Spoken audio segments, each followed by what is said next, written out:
Hello. Sorry about that. If you could have just seen the mayhem that was ensuing here. We were struggling.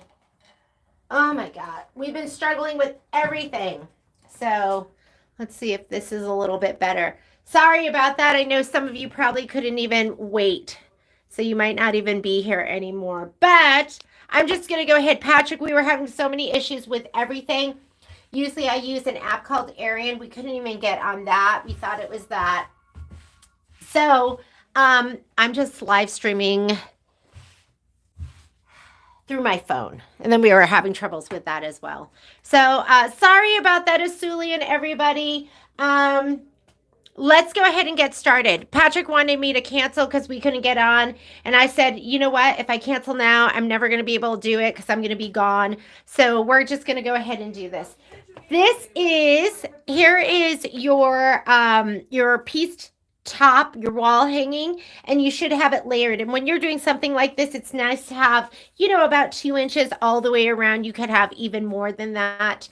I'm going to be using a 10, is it 10 and a half by 16? It's really 10 and 5/8, right? By 16 snap hoop. The reason I'm using this is because I can go ahead and I want a bit better angle.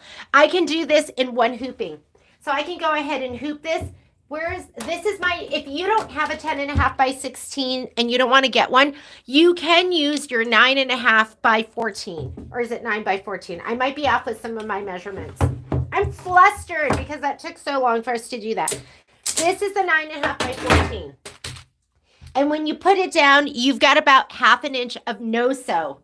About half an inch of no-sew left and right, and about 2 inches of no-sew top and bottom. So you could probably still get the whole thing all in one hooping, but just to be sure, I'm going to use my 10 and a half by 16 because I know I'm going to get everything. And that's awesome. But 9 and a half by 14 will work too. You might just be a little bit on the inside, but who cares, right? Who cares if you're half an inch from the edge, or even if you're like 3/4 of an inch from the edge? That's totally fine. So let's go ahead and hoop. Try to get it as square as you can, so we have to do as little rotating and all of that. But I mean, you could do that too. We are going to start off in IQ, and we are going to be taking a picture. So that looks pretty good. Now you really can see my piecing is not straight, but who cares? There we go. So that's the other nice thing about a snap hoop, is you can just go ahead and load it in. I'm going to pull out any of my like little wrinkles. I'm going to pull this way too. And I always tell people, if you're using a snap hoop, as long as you're hooped on 3 sides, preferably 3 sides, but if you're hooped on 2 sides too, let's say you're doing a table runner and it's running down the center and you're not even hooped top and bottom, that's totally fine. You can use it that way. So sometimes when we're doing dream panels, I might be hooped and not on all sides. That's okay. As long as it's kind of sitting there and it's kind of flat. It's not like embroidery. Quilting's not like embroidery where you have to have everything in and it needs to be really, really stable. You could have it just hooped up. Like, let's say this is my hoop. Oh my God, I'm rolling away. Okay, I didn't lock my wheels. We were figuring out the room too. Let's say this is my fabric and I'm hooped up like this. That's totally fine. And then you have the back stuff. So you could be hooped like this where it's just running down the middle. Okay, I'm going to take this over to my machine and I'm going to go ahead and slide it on. I already have a pre-wound bobbin in there. You need your design, which I think I failed to tell you that. So go ahead and grab your design because we are going to take the stamped image. And that's the first thing that we're going to do. And that could have been, you could have done that when you were embroidering as well. I am not looking at any questions. If you are on the Stellar or one of the machines with an app, hang on, I'm opening up my screen so I can see if there's questions.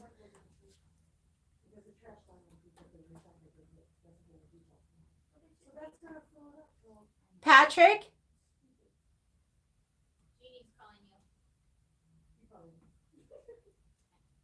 Your channel? Let me find it. Okay, let me make sure I'm muted. How can we get this design? Miss Cindy. Okay, how can we get this design? So when we do like a project like this, I've been like hitting it and then selling you the design, but I was told I can't do that anymore. So you need to contact your local dealer and see if they have it. So see if you can contact your local dealer. If you can't get it through them, I would reach out to Kimberbell and say, hey, I'm really interested in getting these designs. I can't find it anywhere. Can you help me? I know, Lynn, I'm so sorry I'm late. We were having so many issues getting started. All right. First thing we're going to do is contact Kimberbell and see what they say. I wish I could get it for you, but if you can find it through one of your local dealers in your area. If you're here in town, I can get it for you. So if you're local and you come in, I can put it. I can sell it to you and put it on a stick for you. But I can't email it to you. I'm so sorry. All right, here we go. So I already have my USB. I'm going to go into, and if you are on, like I said, a Stellar Altair, go ahead and put it in your hoop, take the picture, send it to your machine. And we're going to send it to we're going to be sending it to Design Center is where you're sending it. Okay. Not embroidery. You're sending it to Design Center or IQ Designer. So I'm going to go into my USB. I'm in my lower USB. And there's my two designs right here. What this is going to do is it's going to allow us to just take the outline of it. Of course, you can draw it yourself, but why do that when you can do something so much easier? If we already bought it. Yes, you are, Suli. You have no deal. Let me okay, if you're unable to get the design, reach out to me. I'll reach out to my rep and see if there's anything we can do. So I'm going to go ahead. We're going to select that design. I'm going to hit set. And if you want, we can just go ahead and rotate it just to make it easier for us. So we're going to edit, rotate. I'm just going to take it 90 degrees. I'm going to say okay to get out of that, or could have just hit edit. This is your button. Can you see? Hang on. Okay, let me see if I can get this closer. We have a new setup here, so. Okay, here we go. Hopefully that's a little bit closer and that works a little bit better. This button here, what it does is it takes an outline of your embroidery design. Okay, so it's just an outline of a flower. Just remember that.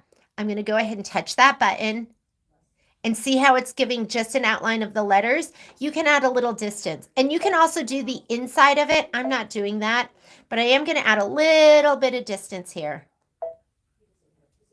Hello, Texas. Your screen of your machine is also so faint. It's hard to see.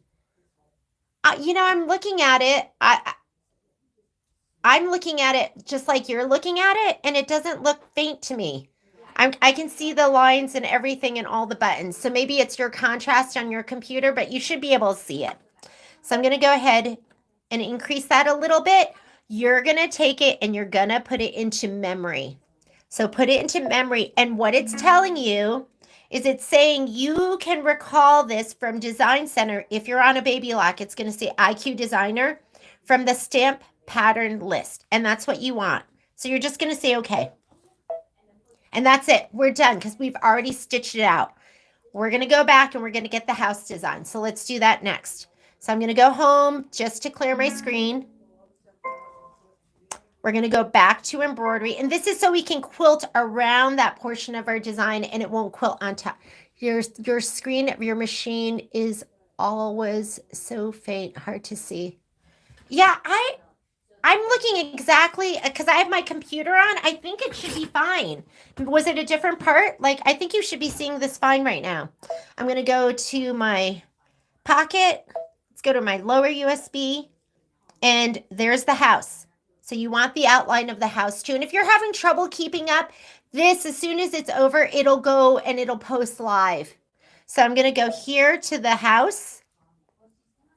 I'm going to go ahead and touch set. We're not stitching it. We're not doing anything. We're just going to go back to, remember, your edit options are hidden behind your color list. So just touch edit. There's our button again. You're choosing that outline of the flower, and it's going to give us the outline of the house. And it's giving us the outline of this. So we're going to deal with that later. Don't worry about that. I'm going to add just a little bit of distance. And when I say a little bit of distance, that line is going to come out a little bit from the house. And I'm just going to put it into memory. And again, it's telling us when we go to Design Center, IQ Designer, this is the button we're going to hit to find it. Just say okay. We are done in embroidery. We're going to get out of here. So let's go home. And we're going to go into My Design Center. Again, if you're on the baby lock, you are going to go into IQ Designer. And now we're ready to play. All right. If you're on the Destiny or Dream machine, you have a button here in the left-hand corner that has 2 flowers. I think that's what you hit, and that's going to scan your fabric. If you have the fern, you're going to touch that. I call it the fern. I don't even know what its official name is, but we're going to touch this button right here. Image scan. Anytime you're scanning fabric, I can't say every single time, but for the most part, you're going to do image scan when you're scanning fabric. Line is for, when we did that poppy design. Illustration is going to be for stuff that has colors. We're just going to go line design, and we're going to hit scan.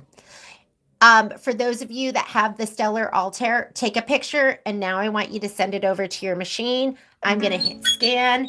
It's telling me it's going to move, and here we go. Here we go. Do. Okay, I cannot freak out right now because we're like backing at it.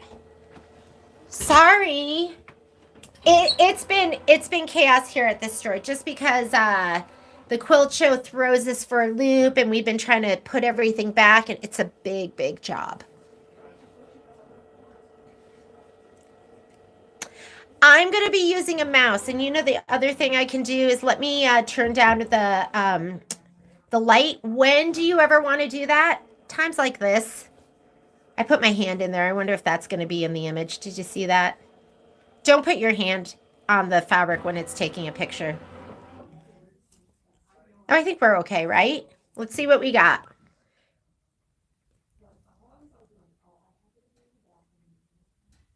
I did not get as much as I wanted. Hang on.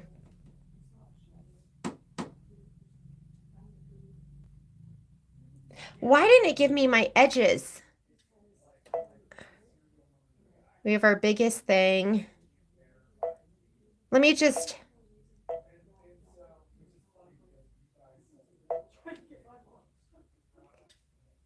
Did I hit line image? Because that's, I don't know why it did that. I'm so sorry. I'm going to take another scan. That was really kind of strange. I think I must have hit that. I'm going to go image scan. Sorry about that.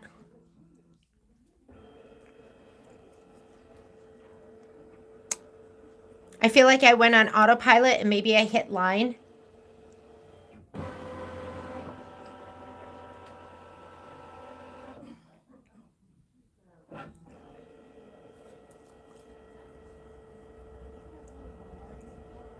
That's what happens when I talk. I can see just...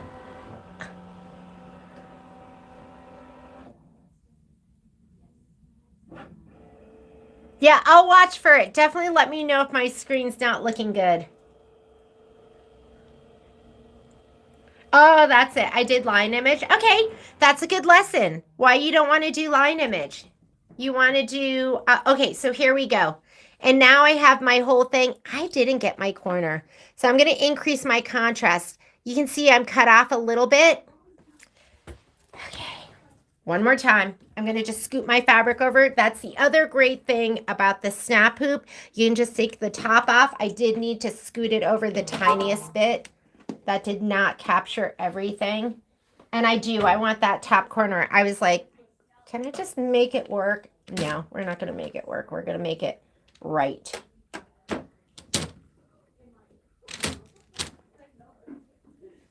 Okay, that looks better. One more time. Sorry, guys. Line image. We don't want you. We want one more time. All clear. Get rid of it. You have that all clear button. I'm going to just go ahead and one more time. I'm going to do image scan. And I think I should be good. You could tell I was a little bit to the left. Cindy, you ain't seen nothing yet. We are going to have fun. So, Ellie, we are doing, it would help to hit that. Sometimes I sit at the register and I'm like, I try to run people's card and I have to hit the credit button and then we're just sitting there staring at each other. That's what we were just doing right here. Sitting, staring at each other. Ellie, this is Heart and Home. And this is an oldie but goodie. This is from 2020 of Kimberbell. And I'm going to show you how to quilt in the hoop around the house and around the sentiment. And then we're going to do the Auto-Split Quilt Sashing. And this is a great little lesson for later on. And I hope you can apply this to something else you're doing. But I quilt in the hoop all the time. Like, I love my machine. When this machine came out, the Luminaire, and I saw that it had this big old hoop, the 10.5 by 16-inch hoop, I don't want to say I was bummed, but I was like, ugh, like, I never stitch anything that size. Why do I need a big hoop like that?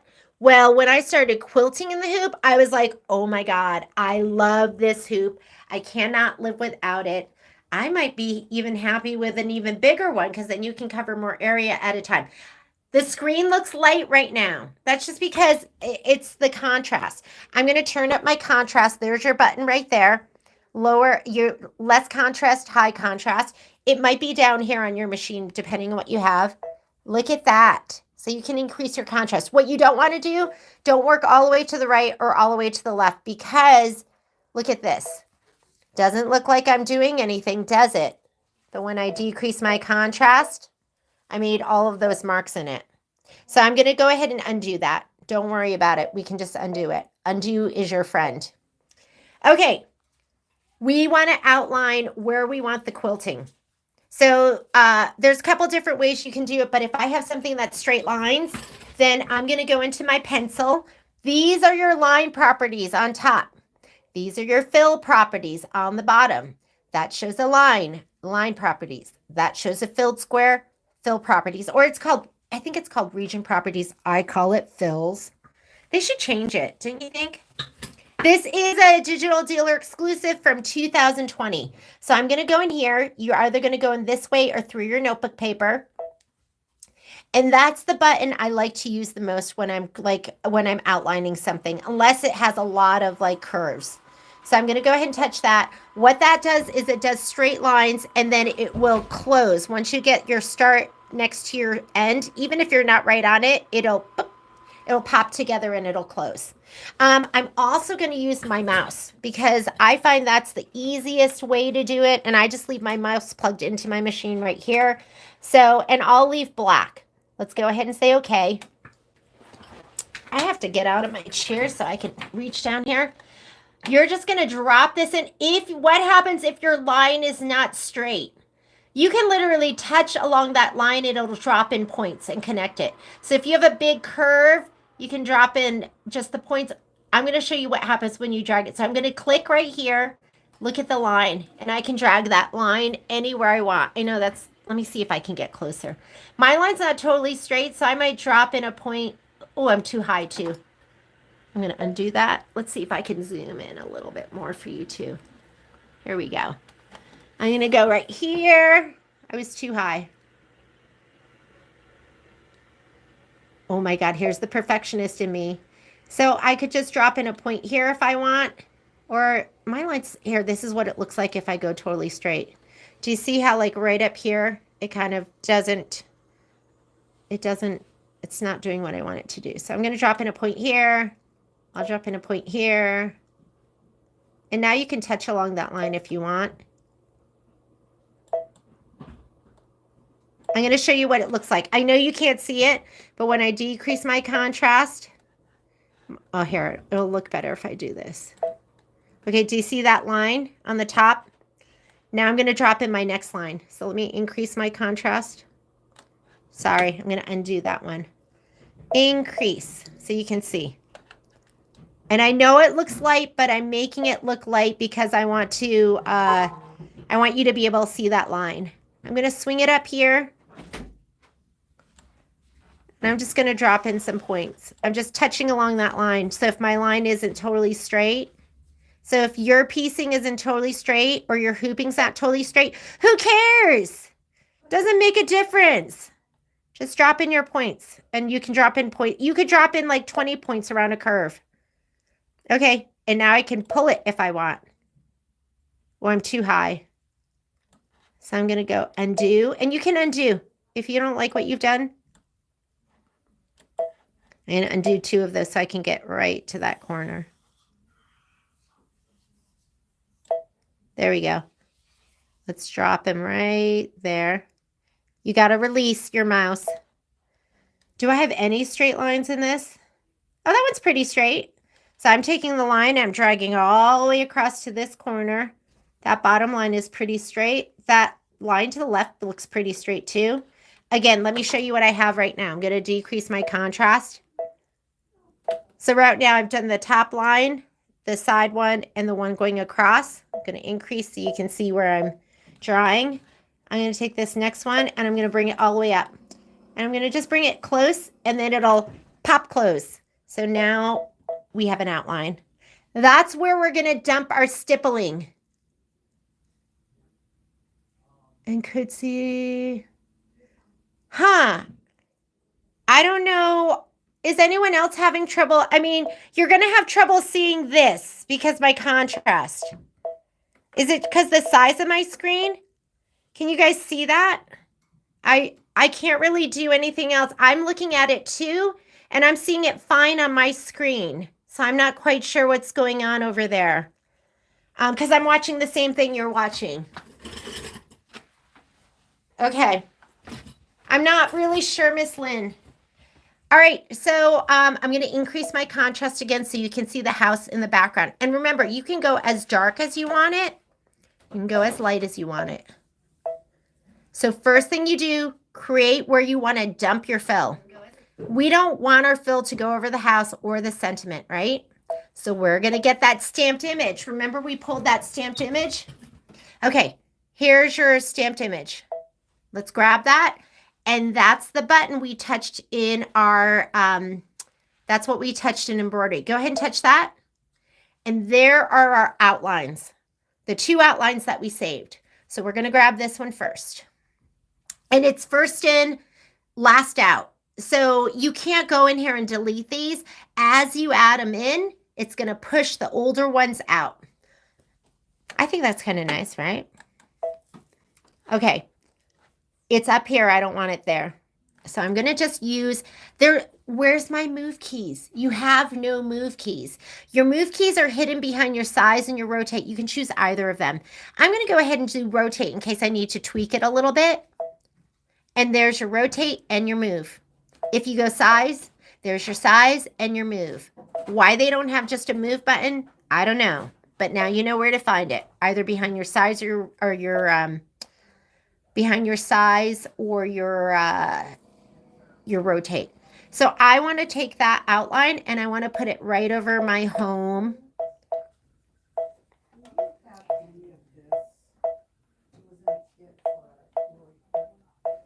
And it looks like I need to move it over to the right a little bit. And it looks like maybe I need to just rotate it like just the tiniest bit.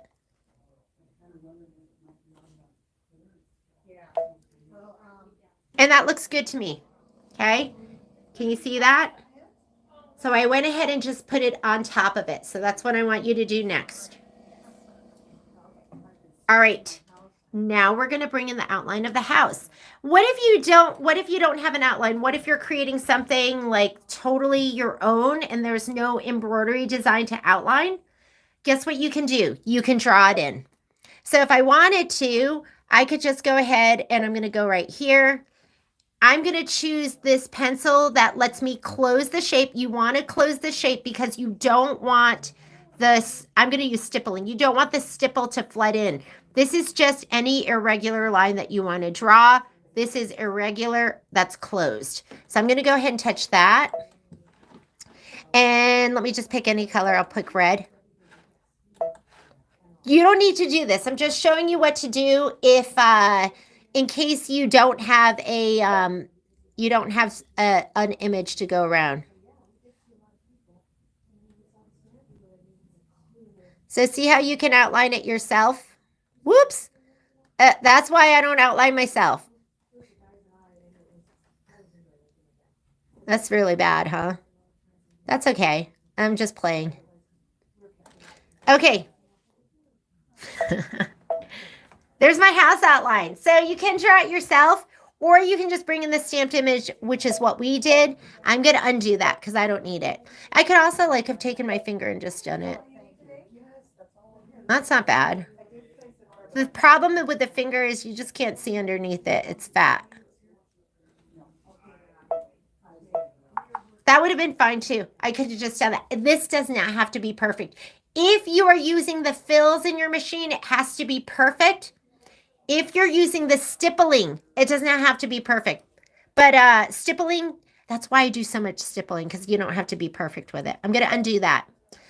I'm going to bring back my my image. Let's grab the outline. Here's our button again. That's where our stamped image is. I'm going to go there. There's the flower. Grab your flower. And there's the outline of the house. Grab that and say okay. It's hard to see. See, there's my outline. It's there though. There's the outline. I know you're playing like you give a little, you get a little. You give a little, you get a little. I'm going to take that and move it up. I'm just going to use, when I'm doing this kind of stuff, I usually just use the keys, because what if I touch this and then I move the one underneath it? So I'm just going to go ahead and move it up.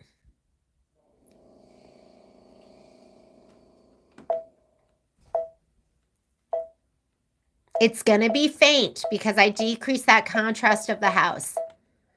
The black line you should be able to see, and the red box you should be able to see. Got to move it over a little bit. I'm going to rotate it just the tiny, like one click. That was too much. So now I'm going to do the 0.1. See, there is a purpose for those 0.1s.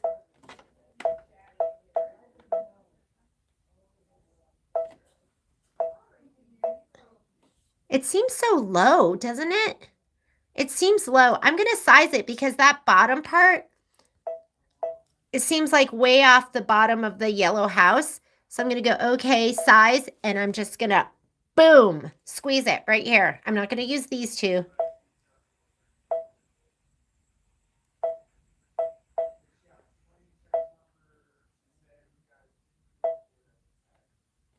Okay, let me move it up. Yeah, it's way too big for some reason, so let me squeeze it. I'm squeezing my design. I'm making you short. Okay, there we go. That looks better to me. So I had to squeeze it a little bit to get that bottom part to be right underneath the yellow. You want me to zoom in? Let's zoom in. There we go. So you have your zoom feature. And I just squeezed it a little bit. I could pinch it too. It's a little wide size. And there's my pinch it together. That's okay. Up a little. I'm at 200%. So you should have a zoom feature. I'm at 200%. So maybe you could see that a little bit better. Okay, that looks good to me. I'm outlined. So there's my house outline. I'll increase the contrast a little bit so you can see it. How is that? You doing okay? All right, I'm going to go back to 100%. And so now what we have is Do you want me to get rid of the red box? To get rid of the red box, you're deselecting. Keep that in mind. You just touch anywhere in open space. What if you want to outline that again? You're going to have to use your select feature. I just went one step. I can undo that and put my red box back. But if you want to move anything, there's got to be a red box around it. I'm gonna just deselect so you don't see that red box. And now our house is outlined. Our sentiment is outlined. We've created a perimeter that we're gonna drop our stipple in. Last thing I want to do before we do this, because we're getting close to doing our stitching, is I am going to erase that top thing. That just was brought in with our design before. So, but you don't want the stippling to go around. That's going to look weird. So get your eraser. Depending on your machine, you can size your eraser right here. I'm going to make it a little bit bigger. Or if you're on, I think, the Stellar and Altair and those machines, you're going to have some sizing options down here for your eraser. So 28 is good, I think. I don't even know how big that is. I'm just going to say, okay, I'm going to use my mouse, and I'm just going to erase this. Get rid of it. You don't need it. Get rid of every pixel there. Even if it has 1 pixel, the stippling is going to go around that. Ooh. We got to dump in our fill, okay? So that's what we're going to do next. We're going to dump in our fill. This is your bucket. You dump it in. So you got to touch your bucket and then dump. But we're not going to do it yet. Let's pick. We've already done our lines. Now we're going to go to our, they call them region properties. I don't want to confuse you. I always call it fills. So I'm going to go ahead and touch that. And the color doesn't make a difference because you're going to put whatever thread color you want. I'll just touch this blue. Choose a darker color though, because it's hard to see the light colors when you do it. And I really try to avoid the colors that almost look like black. So I usually will use like a red or like a purple or a dark blue, something like that. I'm going to go ahead and say, oh, before I say okay, these are your fill options. It defaults to a satin stitch. We don't want a satin stitch. Can you imagine like filling this whole thing with satin stitch? That would just like, that'd be awful. That's like my embroidery nightmare. Stippling is the one I use the most because it's the easiest to use and it is not picky and it doesn't go right to the edge, so you don't have to be precise with your outlines. If you want to do one of the fancy fills, this is your back room. Go to select and you could do any one of these. I wouldn't recommend doing it right now. What you have to do, you have to keep in mind is when you do these fills, they will stitch right to the edge of where you did your outline, right to the edge of the fabric. So if you're like 2 stitches over, that's something that you notice. And that's why I always do stippling, because stippling will go close to the edge. Sometimes it goes like right on the edge. Sometimes it might go over, but for the most part, you're going to make it so it goes kind of inside of that edge. Okay. I use these all the time too, but well, I don't use them all the time. I use these as well, but I definitely use my stippling more. So I'm going to go, okay. I didn't choose anything. And did you see this?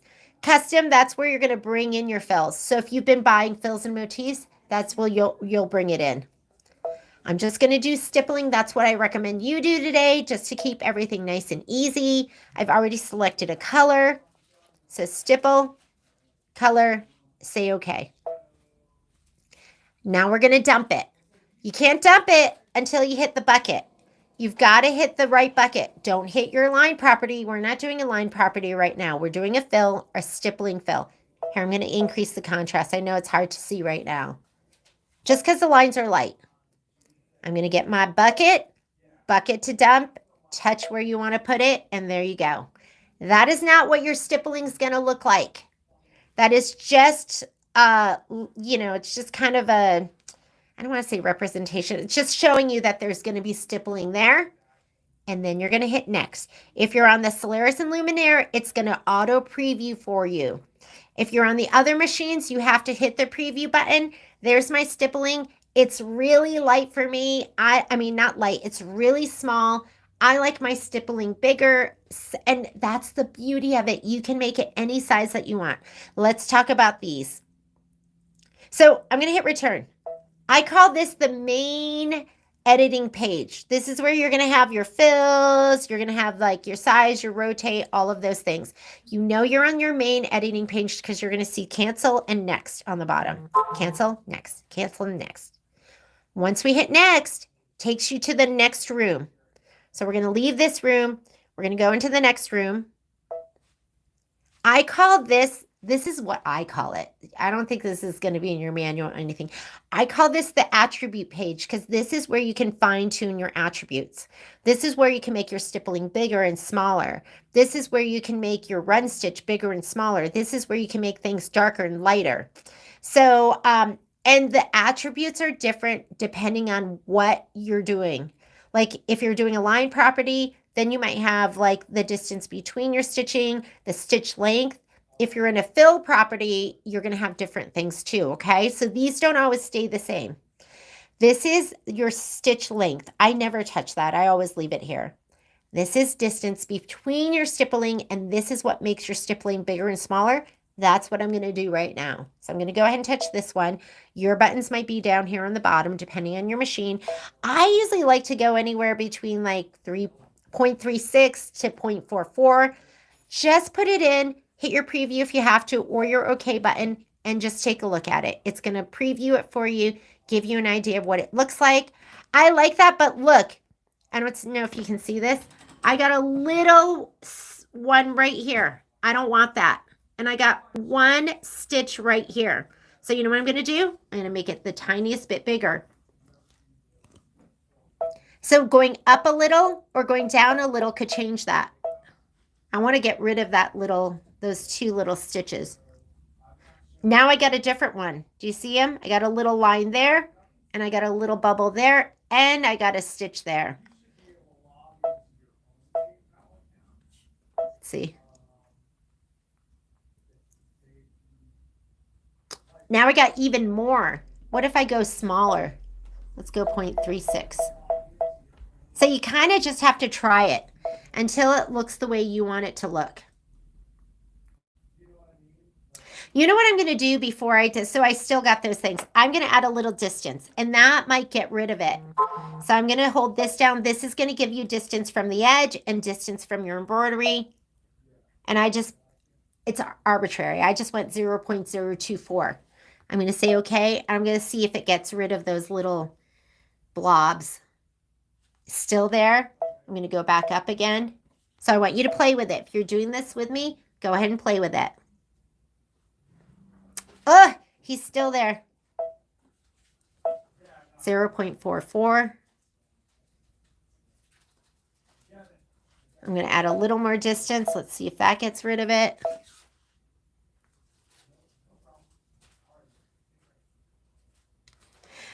Next time, maybe I could have gotten rid of that just by maybe adding more distance when I brought in the design. I like that stippling size. I don't want those two stitch outs. So what I'm going to do is when I'm stitching, I'm just going to watch for it and I'm going to skip it. So when my needle comes over here to stitch this out, I'm going to stop my machine and I'm going to fast forward it. So there's more than one way to do this. There's more than one way to do what we're doing. I just don't want to, maybe we'll make it just a little bit bigger and see what happens. See if it gets rid of it. I got different ones. I'm going back and I'm just going to not stitch when it gets to those two little spots. And if you're not sure what I'm talking about, I'm going to show it to you.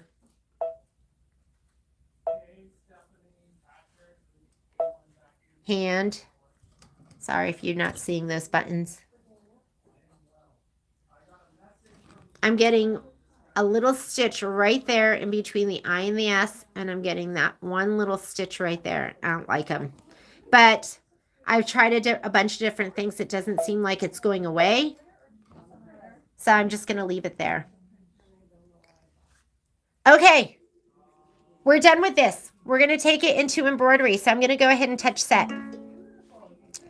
It's telling me we're converting this to an embroidery pattern because this is not an embroidery pattern yet right now. We just digitized this in Design Center.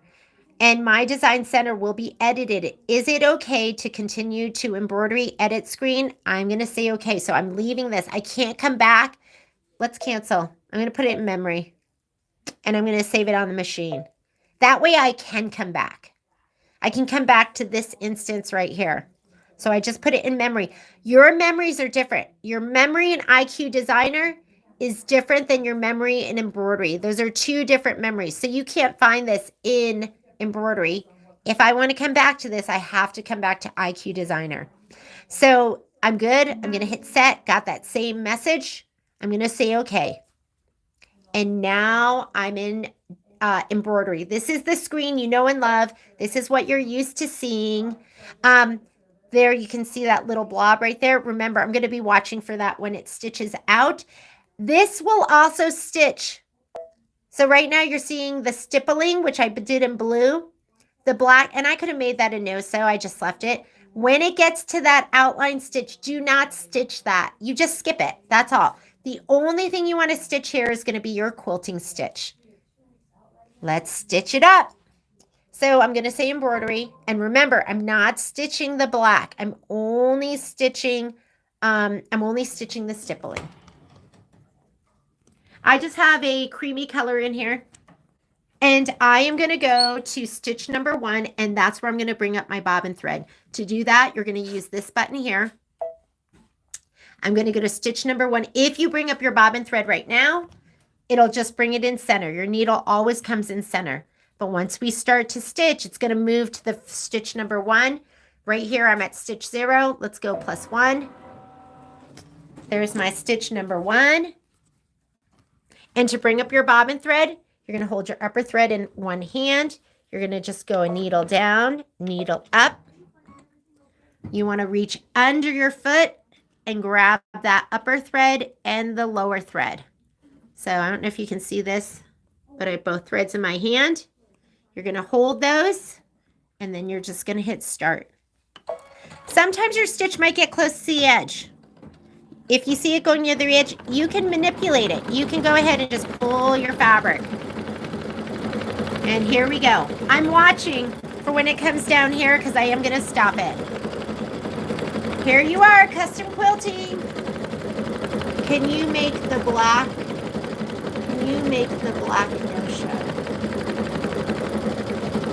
Okay, I'm not sure what you mean by that. Can I make the black no-show? Oh, yeah. Oh, yes. So, yeah, I could have gone in there. Once this stitch, that's a great question, Lynn. Once this finished stitching, I'll show you how you could have just made that a no-sew too so it doesn't confuse you. Because it might confuse some people, right? You're just like, you go, oh my God, there's another color. I got to stitch it.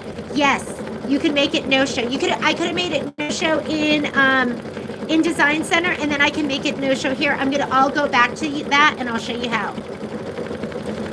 Isn't this fun? Hey, Lori.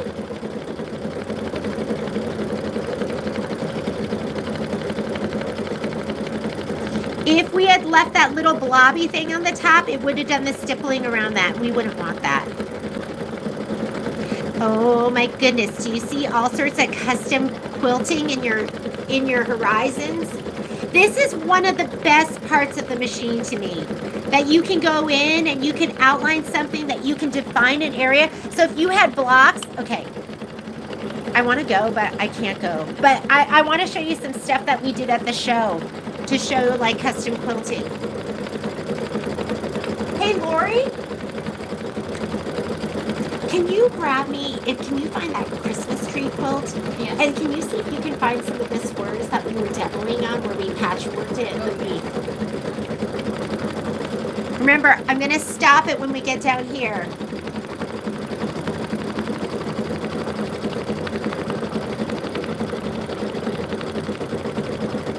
And like, seriously, if I was just doing this on my own and I wasn't talking or doing any of that, this, like what I just did right now, would have taken me maybe like 10 minutes.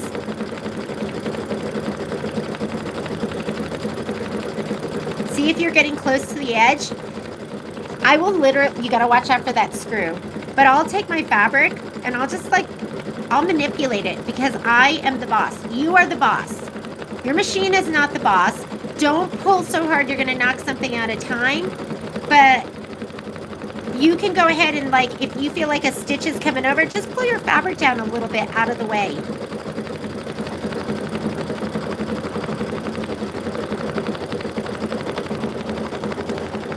There's no machine out there that's going to do this. So if you're watching this and you don't have a brother machine, you don't have the Luminaire, you don't have a Stellar, you should get one. Well, if you want to do, well, you should just get one. But if you are interested in doing custom quilting, then there's nothing better.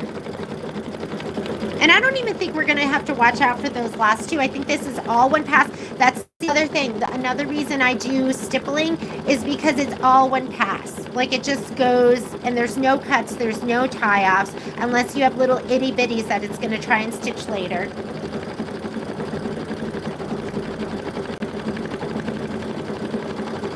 So I think it'll do this whole thing, and then it's going to try and do those last two parts, and I'll just skip that.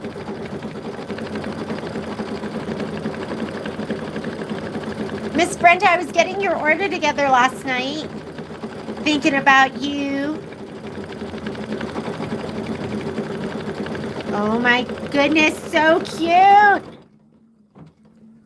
Okay, I'm just going to stop it here. I'm not going to let it go on, because that is as much, see, it wants to do that little booger there and then one over here. So we are done. We are going to rehoop, but let's take a look at our handiwork. Isn't that beautiful? And it doesn't have to be like this around something. It could be in squares. You could just do something with fills and squares. I'm going to show you something, and we're going to rehoop, and we're going to get ready to do our auto-split quilt sashing. But let's take a peeky peek. Isn't that great? So the steps are, you want to define your area where you're going to drop in your fill. You want to cover over where you don't want it to stitch, and then you're gonna paint dump your fill in there. And we are done with that part of it. All right, I want to show you a couple of things that that I take to the quilt shows when we go there. This is a bigger version of what we're doing today. So we are going to be doing the auto-split quilt sashing next. This is, I paper pieced this. A lot of you have seen this before. This is the biggest, the tallest, smallest tree, or I forget the name of it. And I'll just show you this part. But I did this. I did all the quilting on this. And, orientation. There we go. That's why the 10.5 by 16 inch hoop is so amazing. And if you want to get it from us, we're doing 20% off. So you can just put that in there. I would just take this hoop and frame it around an area the best I could. And this whole area fit. And then I did that same pencil, touch, touch, touch, touch, touch, and touch. And then I dropped in my stipple. And that's how I did this. You can tell there's a break here, that this didn't go into this one. And whatever sections I could put in my hoop, I just put in my hoop. I used a fill on the tree. So this is one of my favorite fills, and I did the same thing. And I worked in sections. So you can see right here where it is, you know, you can tell this part I did separate from this part right here. You got to be careful, because you got to get it right to the edge. And I learned a lot. You see how I had a couple stitches right here that went over? So that's what I mean. You have to be careful. It will go right to the edge. I smartened up towards the bottom of it, where I did what I told you, where I would just kind of pull my fabric out of the way a little bit if I needed to, and I would just watch it. So this was one of the built-in fills. This was the stippling, which is still built in. And you can do as many different fills as you want. I did a different fill down here on the base of the tree. I took that, I sized it, and I rotated it a little bit to make it just a little more interesting. And then I went ahead and I did the auto-split quilt sashing, and that's what we're going to do next. Okay? So get a tape measure, because we're going to measure. And this was, it took me all day to quilt this, but I did it myself, and there's no better feeling than doing something all on your own from start to finish. And I don't know, it just like, I love this project. This is like one of my favorite projects ever. This is stuff that we were demoing at the show. So if you did something like this, we just scanned it in. I just outlined it, dropped in the stippling. We embroidered this, somebody's name. I took the outline of it, and then we went into a design center, and then we, same thing, outlined it. We brought in that stamped image, the flower button that takes just the outline, dropped in the fill. So there's so much cool stuff you can do with it. I hope you're going to experiment. You know, so it doesn't have to be complicated when you have embroidery designs. It could just be, Michelle did this, so I think she did half a fill. I wonder how she did that. She was demoing that. So just really, really cool stuff that you can do. Quilt with your machine. Okay. To do the auto-split quilt sashing, first thing you're going to need, and I'm going to be using my my snap hoop again, my big one. If you're not using the big one and you're following along, it's going to be different for you because they size it based on the hoop that you're using. But I'm going to use the big hoop. Let me put this one away. Holy cow, we need to clean up in here. Oh my God, I just dropped a thread. Hang on. I got to put it away because it's going to drive me crazy if I don't do it. All right, you ready? We're going to measure. So when I did the Christmas tree, I measured your measurements. You're going to have a couple different measurements. You are going to measure, and the orientation counts. So if we're going to quilt it like this, when we load it, we have to load it like this. So if you're going to go, it's 14 inches across, it's 16 inches down. That's how you have to put it in. You can't put it in sideways where you go 16 inches this way and 14 inches. It's going to, like, your design's going to stop early and it's going to go further down. So orientation makes a difference. Tape measure, please. Hang on. Where are my tape measures? Tools, pens, stylus. Oh, here we go. Okay, you're going to measure and measure top and bottom and then like up here and down below just to make sure you have an accurate measurement. And I should have a little notepad in here, hopefully. Okay, here we go. Stickers. There's 3 different measurements that you need. Number 1, you're going to take whatever your width is, your horizontal measurement. So I have 14.5 inches. Oh my goodness, am I that perfect? Just kidding. My other one I did was like 14 and like a quarter. And look at the bottom. Plus, I didn't even like, I'm going to measure from here. Not that little outie sticking out. And yeah, I'm almost 14.5. And you know, you're going to play with those numbers. So I'm a little bit shy. I'm probably about, it looks like I am like 1/8 of an inch, 1/16 of an inch. I'm just going to call it 14.5. Here we go. We're auto split. How many of you have never done your auto split quilt sashing? So my horizontal across is going to be 14.5 inches. Okay. Now we're going to measure up and down. Hang on. Let me get rid of this thread here. Where is it? Oh my goodness. It's so, I just love it. I just love looking. Have never, Lynn, are you getting excited? Are you thinking you can do, like this part? That is so easy. Auto split quilt sashing. Okay, let's talk. Do not get trigger happy. You are going to read your instruction and then you are going to do what it tells you to do. If you do get trigger happy, I'm going to show you how to go back though, because I get trigger happy too. I mean, like yelling at you, but I get trigger happy too. This is 16. I have 16.25 and 16.25. Okay. So I'm pretty consistent there. Let's look right here. And you know what? If it's not perfect, don't worry about it. Your machine gives you the option of sizing your design, of swinging it left and right, of scooting it up and scooting it down. So these machines are amazing. So our height, so let's say our vertical. I'm going to call it our vertical, is 16.25. So those are the two measurements I have. Last measurement you're going to have is going to be how big your border or your sashing, whatever you want to call it, anxious, not trigger happy. I'm going to measure this, and I'm 2.25. Yeah, so we're 2.25 for the width of our, we'll call it our border. 2 2/5. Okay, measure that one more time, make sure. Okay, I don't know, like nobody taught me this, but what I do, this is what I do. They might not do this. Other people might not do this. I take 1/2 inch off because I take off when I'm doing this. I don't want my design going right to the edge, and I don't want it going right like over here. So I take off 1/4 inch on each side. So 1/2 inch in my mind. I don't want my border going all the way over. So there's my other 1/2 inch. I take it 1/4 inch here and 1/4 inch off here.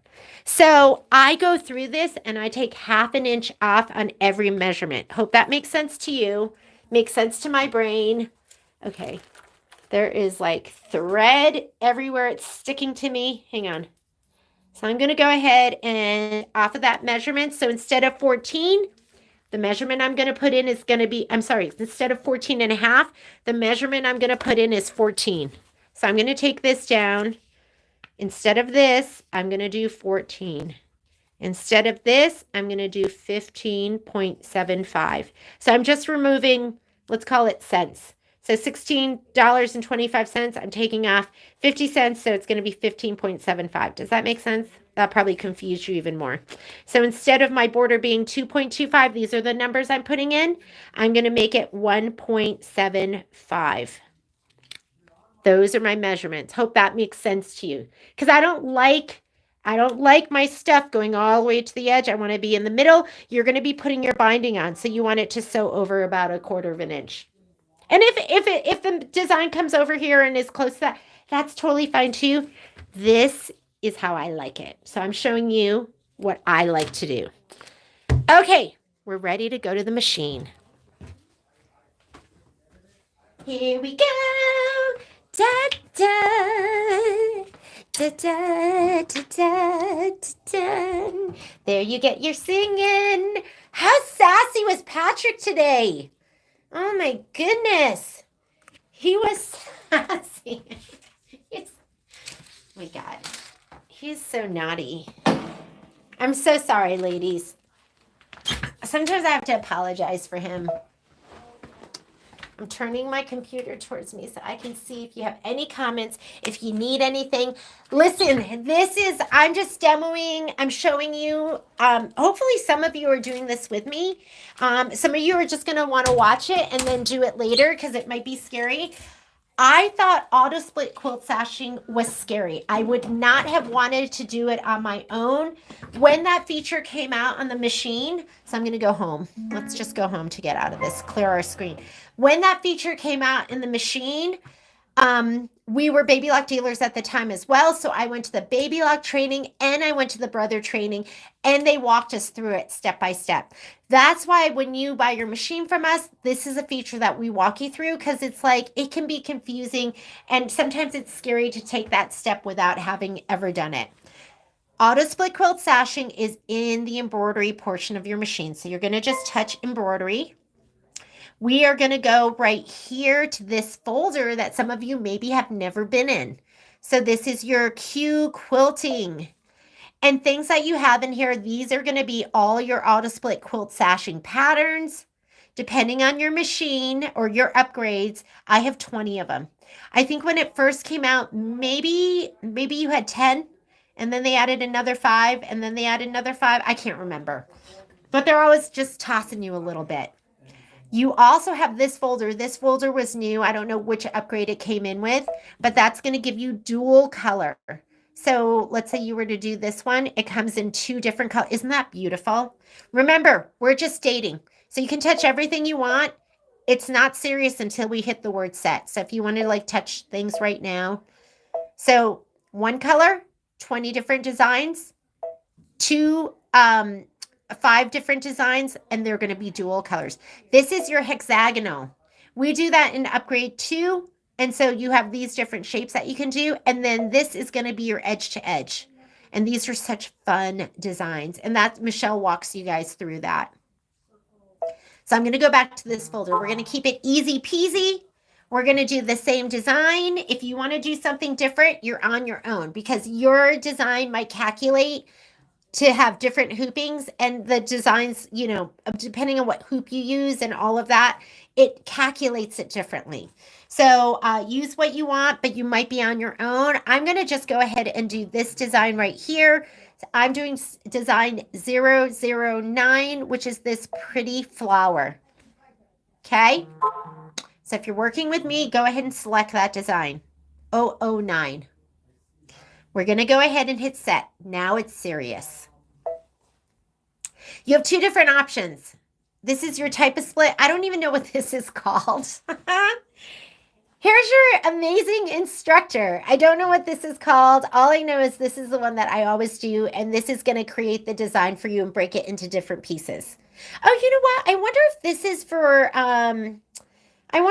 is for, like, let's say you're doing something small that's going to fit in one hooping. The Martelli mat for Connie Hall. It's in a bag. It's on the floor. It has her name on it. And that, Patrick, I bought that at the show.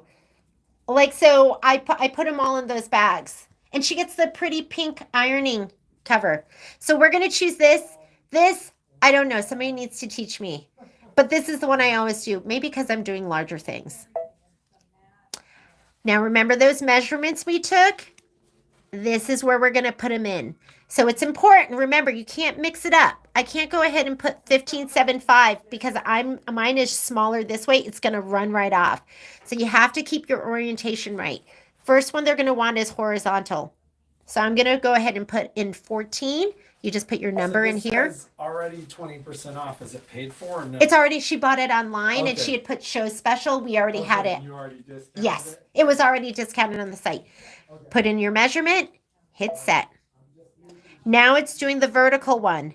And this could be longer if you're putting your design in. Maybe you're doing a table runner and you want your orientation to be this way because it makes sense in your brain. You can go ahead. It can be a longer number on top. You just have to load it the same way. So for our vertical, we have 15.75. Set.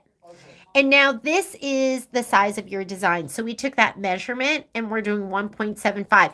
Keep in mind, you have a minimum and you have a maximum. So you could do like your quilt or your square can be as small as, I'm going to call that 5 inches.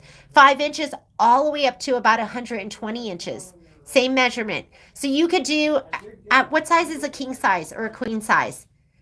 I never do anything that big, so I don't know it. But you could do, I think this is at least a queen size quilt that you could put the measurements in for. You are limited here with your border. You cannot go any bigger than 3.5 for your border size. So you can't, it's not unlimited. You can't do like a 6-inch border. So I'm going to go ahead and put in my 1.75 and set. So all our measurements are in here. Next, it wants to know what size hoop you're using. That's why if right now you're using a 9.5 by 14 inch hoop, that's totally fine. You can do that. But when it breaks up the design and creates it for us, you might have more hoopings than me. You might have to do it differently than me. But you can do all of these different hoop sizes. They're all in here. So I'm using this hoop. I'm using the biggest hoop. And I'm going to hit next. And now it's telling me these are the different parts of my design. I have 8 different hoopings total. So I have the corner 1, 2, 3, 4, 5, 6, 7, 8. All right. I can also choose here to do a triple stitch or a single stitch. That's not a feature on all the machines. That's going to be Solaris and Luminaire. I usually keep it single stitch. I don't want it to be too heavy. Color, who cares? You're going to put in whatever color you want to put in. And now we're going to go to memory. So once you have it, you like it, you can still hit return. Maybe you go, uh-oh, I'm at my friend's house. I forgot to bring my 10.5 by 16. She's got a 9.5 by 14. I'm going to use that instead. You can go ahead and change it in here. But I'm going to hit next. This is how it breaks it up for me. I'm already single stitch. It defaults to that. And now I'm going to touch memory. I don't think that feature is in the Stellar and the Altair and the Destiny and the... Oh, what am I even talking about? This is only for Solaris and Luminaire. You're getting a demo right now. And we still have a couple Luminaires left if somebody loves this. So let's go ahead and hit memory. First in, last out. It's always going to load it first in. That's my design right here. You're just going to select that. And it's telling you right here in the bottom corner. I know it's hard to see. I'm not going to zoom in and out for you, but it's telling you that it's 8 pieces. So I'm going to go ahead and select that. You can save these. Like you can use these later if you want on something else. So if you want to save that corner design, if you want to save that long design, maybe you're going to put it on the edge of a pillow. You can go ahead and keep those. But we're going to select the first one where it's going to do all the placing for us. That's what you want to select for what we're doing right now. You're not placing them individually. We want this one. So just hit the first one, hit set. We are ready to rock and roll. This is where I want you to be. Calm, cool, collective. Don't freak out, okay? We are just going to be reading our screen and doing what it tells us to do, and we're going to be looking at the picture. So it says, begin sewing from the upper right corner of the fabric. Attach the embroidery frame in the initial sewing position. If you have a regular hoop, you're going to go ahead and hoop it over wherever your hooping station is. I'm using a snap hoop. So I'm going to go ahead and slide this on. And remember, we're doing specials on the snap hoop. I might have to order more. We've sold a lot lately. I love the snap hoops. I'm a person that embroiders with the regular hoops. And, you know, I'm obsessed with those new magnetic hoops. But when I'm quilting, I'm all about the snap hoop. So orientation matters. Remember, we're going to be oriented. Don't put it in this way. You're going to stop short and then you're going to run off. See, orientation matters. And if you look at the picture, this dark area right here is the inside, and this is our border. So it wants you to hoop it. So this is in, it should match the hoop. So I'm going to go ahead. I'm going to put this kind of near the top, and I'll pan over so you can see it. Keep in mind, you have about 1/2 inch of no-sew over here. So don't put this right on the edge because you need to stitch on this. Move it over. That's why having a nice beefy border is kind of, I didn't give you a ton of room. But I'm going to put this right on the edge of my hoop, okay? And then you have about 2.5 inches at the top. So I'm going to show you. I'm going to hoop it like this. So the edge of my hoop is going to be like this, okay? That's my goal. Okay, let's put it in there. If you've never used a snap hoop before, they're awesome. They can be dangerous. You can hurt yourself. Don't get your finger in there. What happens is people get pinched by them because what they do is they lower it slowly and the bottom hoop jumps up and gets you. So just be careful. I tell people hinge it on the side, on the left side like a clamshell, like right over here. You want to move your hoop all the way over here before you drop it down. And try to hoop straight, but it's not going to totally make a difference. Before you drop it down, feel for the lower hoop. Make sure you're right above it. Make sure you're not way up here, and then you have to snug it down again. Bring this down right above it. Feel for it. And then I'm just going to go ahead and drop this down. Oh, guess what? Oh, it's not holding. I put it on upside down. Oh my goodness. Yes, you saw that. You saw it. Okay. Oh my God. Do you sometimes go, I can't believe she's teaching me? Sometimes I do. I'm like, oh my God, I can't believe I'm teaching. Okay, hinge it. Feel underneath. And drop it. And now I'm just going to go, and this isn't totally straight. I'm okay with that. It's okay because you can swing your design.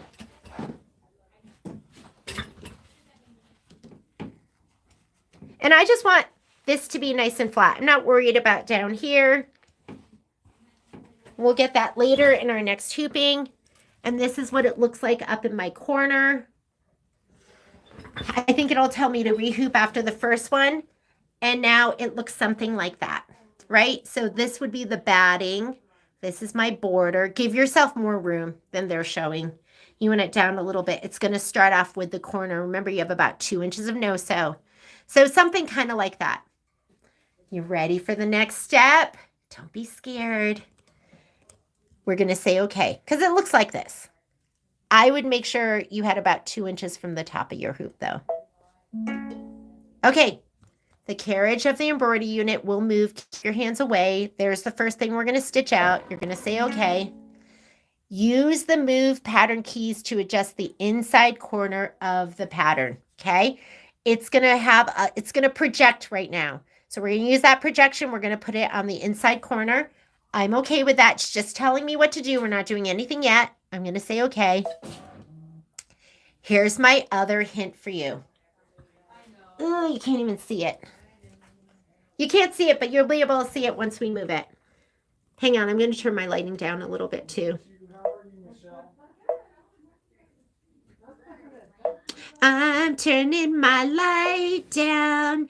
Turn on your love light. We'll do a little Neil Diamond. Okay, light.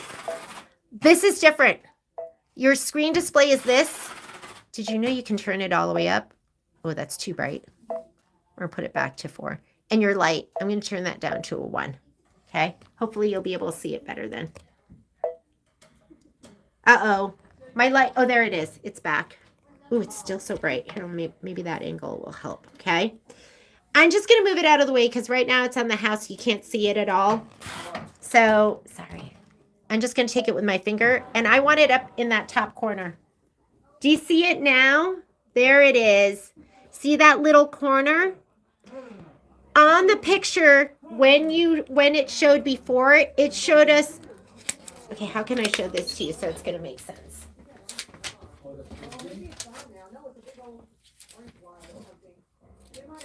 I'm going to draw something. In the picture, I'm so sorry. Oh, I'm doing the flower.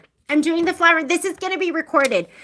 So I have a Post-it that on the picture, it wanted you to put the corner right here, like right on that edge. But remember, we took off a 1/4 inch. We took a 1/4 inch off the corner, off the top, off the bottom. So I like that corner to be right on the inside.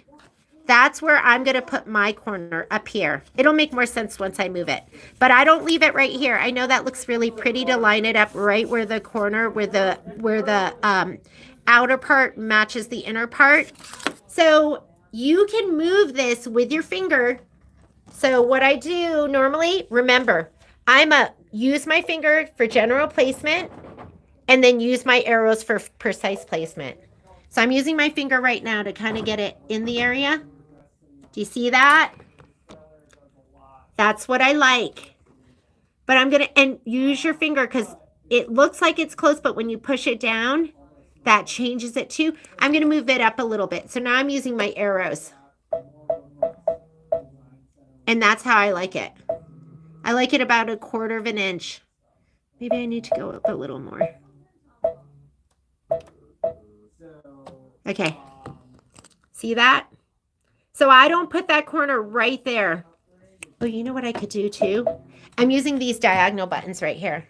So I'm going to put it right on the corner, and then I'm going to use this diagonal button to push it right out so I know I'm like, ooh, never done that before.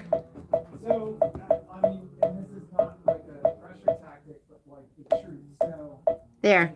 It is right on it. Now I'm going to use this button right here to just scoot it, and then it'll go like northeast. Just like that. That looks good. You like that? Does that make sense? Getting all fancy on us. Are you saying that because I was singing Neil Diamond to you? Professing my love. Turn on your love light. The Auto-Split Quilt Sashing. Okay. I'm happy with that. If you start it here, you're going to, I know you can't see that. The lighting is weird. If you start it right on the corner, it's going to be over too far because we took off that 1/4 inch. So you need to remember to start it up about 1/4 inch too. Hopefully that makes sense to you. You can watch this video over and over again. Oh my goodness, guess what? We're placed. So once we're placed, we can say, okay, and there might be other instructions. I'm going to say, okay, and it's ready. It's ready to stitch. Go to stitch number 1. Here's our design. It's projecting it on the corner. But don't start stitching there. Don't bring up your bobbin thread. Go here where you can go forward and backward stitches. Go stitch number 1. That's where it's going to start. I'm going to bring up my, here, I'm going to show you. Do you see? It's going to start right there. I know I'm going to have to zoom in and out because this is so bright, but there's nothing I can do about it. Oh, quilting. What thread should I use? I'm just going to use the same cream that I used because I think you'll be able to see it well. So I'm going to grab my upper thread. I know this is bright. It's going to go off. I'm going to touch my needle down, needle up button. I'm going to reach under the foot, grab the upper thread and your bobbin thread, and we're going to stitch. This is our first stitching. This gets a lot faster. Once you've done it a couple of times, it's going to get faster. I didn't even spray baste or anything. Sometimes I will smooth my fabric. I call it tickling. Sometimes I'll tickle my fabric.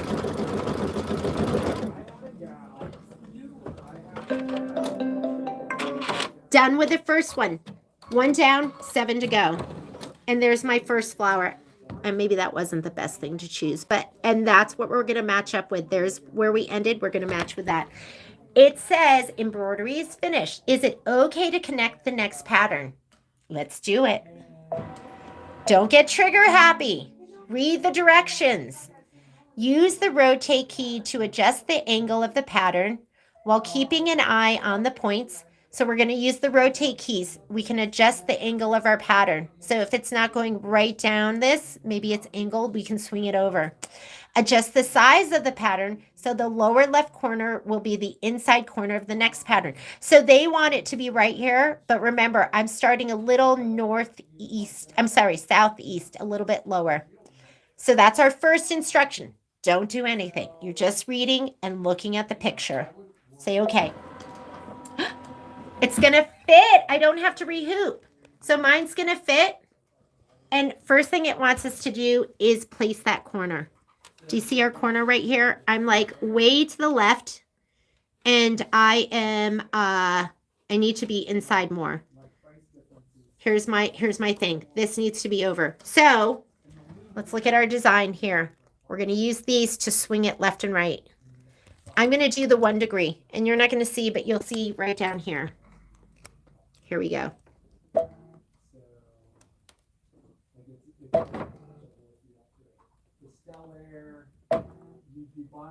Oops, that's too far over. Let me go back. Okay, that looks pretty good. See my design? How it's kind of askew, but so is my fabric. Look at my fabric. Do you see how it's like close here and at the very top it's much further out? All right. And now we're going to scoot it up because I'm too far down too. Here's your scoot up and scoot down. There's your pictures right there. I'm going to scoot it up. So let me go ahead and I'm going to look right here. I'm going to keep the camera here. I know the bright light makes it a little hard to see, but let's go ahead and I'm going to scoot it out. I'm going to scoot it up. That looks good. I'm going to touch it with my finger. Maybe I want to make it, oops, you can't see. I'm going to maybe make it go, no, that looks pretty good. I might make it go down 1. And so all I did was I used these. You're going to swing it left and right. And you're going to go scoot it up or scoot it down. And now we can look at the different parts of our design too if you want. That's what that's going to do. So if you want, I can look at the leftmost part of my design. Let's touch that button. See how it's showing you your design? I can see the top. Looks good. I can look at, and all I'm doing is I'm hitting these buttons. So this is it's going to show me this part of my design. I'm going to look at the very bottom. This is the bottom left. This is the middle right. That's good, because remember, you're going to have binding. Here's my top right.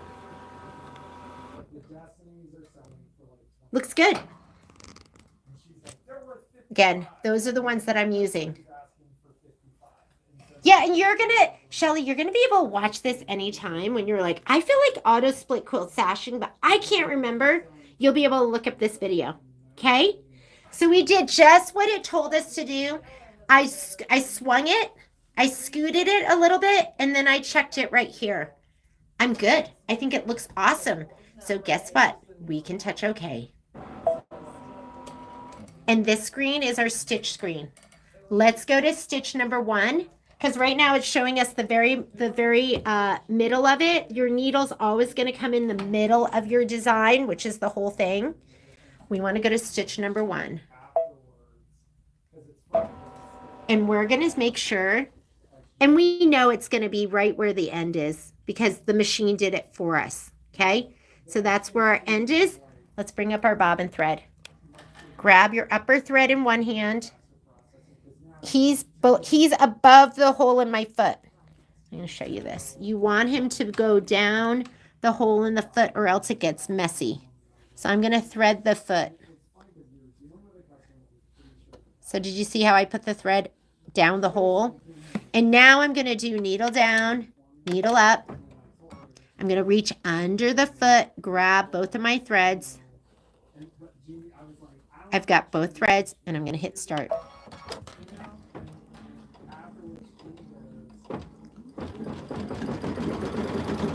Why is your placement off? Oh, okay. Shelly, you can get back. So, what you can do if you want to get back, I'm going to show you after this. You can go here where you go forward and backward stitches. You can also go whole steps. So you can hit, I can't show you now, but I think in this bottom corner, it's going to show you your steps. Just go back a step and then go forward a step. And you can fix that. Which is, I don't think they had it before. So I never worry. If I get trigger happy or I hit one too many buttons, then I know I can go here and I can go back full steps to fix it. So I'm just going to let this stitch and then I'll show you. And I might smooth this over to the side just to make sure it doesn't get pushed over. Auto-Split Quilt Sashing, you are beautiful. Oh my goodness, I love you. I should have done a color that you could see, I'm sorry.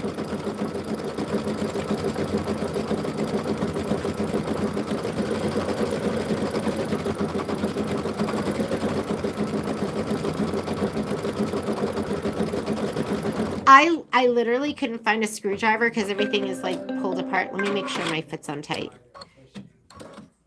Okay, embroidery is finished. Is it okay to connect the next pattern? Yes, it is, but I'm going to show you what to do in case you went too far or you're not where you want to be. I'm going to say okay.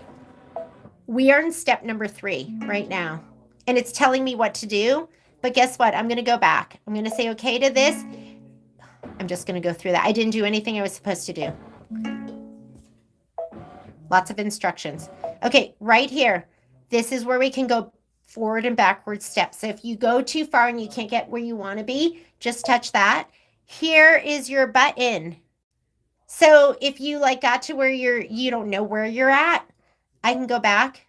That was step 2 that we just did. I can go back to step 1. So I'm going to go back to step 3 because that's where I'm at. But April, if you're off, you can go back to step 2 and start over and do all those steps again, okay? I'm going to go to step 3 and say okay. And it should prompt me. Here we go. So don't fear. Don't fear. If you feel like you're not where you're supposed to be, don't just start stitching. Just go back and just read through the instructions. Take your time. You're okay.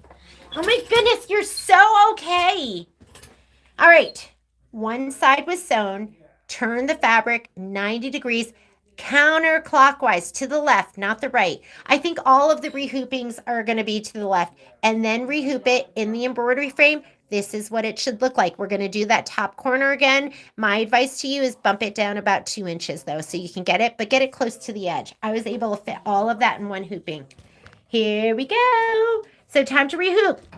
We're just reading, and then we're rehooping, just like the picture. Let's do that first. Snap hoops, I love you, because you just take off the top, put it on here, put it on the top of your machine so it's out of the way. Counterclockwise, that would be this direction, okay? Because now we're going to do this corner work down. We're just going to be working like this all the way around, okay? We just finished this side, counterclockwise. Here we go. Oh, look it. I don't have a ton of fabric. I'm not even going to get that all the way up. Don't even worry about it. I'm hooped 3 sides, right side, left side, bottom.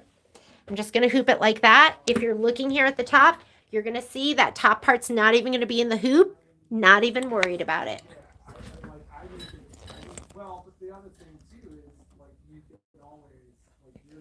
And I have a lot of room over here. So I'm just going to do this. Hinge it on the left.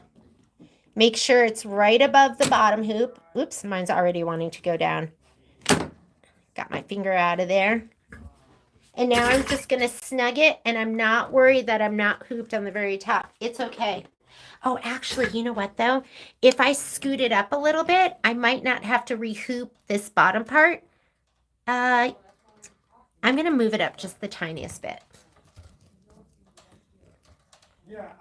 Just the tiniest bit. I want you to be mindful with your hoopings and go, okay, can I fit that? Will it be better for me to scoot it up? Am I too close to the edge? I want you to think about these things when you hoop. And if you're using a snap hoop, who cares, right? Because it's so easy to hoop. But still, one hooping is better than, look at, I'm not even in there like that snug or anything. It's okay. It'll be fine. Don't worry about it. It doesn't have to be perfect. Okay, that's what I look like in my hoop. I'm going to show you the top of it. My fabric's not even in all the way over here, and that's okay. Hope this isn't making you, yay, April! You just were able to go back and find where you needed to fix it. Don't you love that? I'm glad you had that problem so we could show everyone. Okay, we're rehooped. I'm going to say okay. It wants me to use the move pattern keys to align the start point with the end point. So now we're going to match up those 2 points. We're going to use the move keys. All right, we can do that. Let's say okay. My move key is way down here. So remember, use your finger to get it in the general vicinity, then the arrows for precise placement. So what I'm doing is I'm going to just drag this up to the top right corner. There we go. So I'm way up here. There is, where's my end? My end is right here. I don't know if you can see it. Can you see it? Where the stitching, my last stitch is? I want that, where that T section is on my, on that projector to be over there. So now I'm going to use my arrows on my screen. When I say my arrows on my screen, I'm talking about these. I'm going to use those.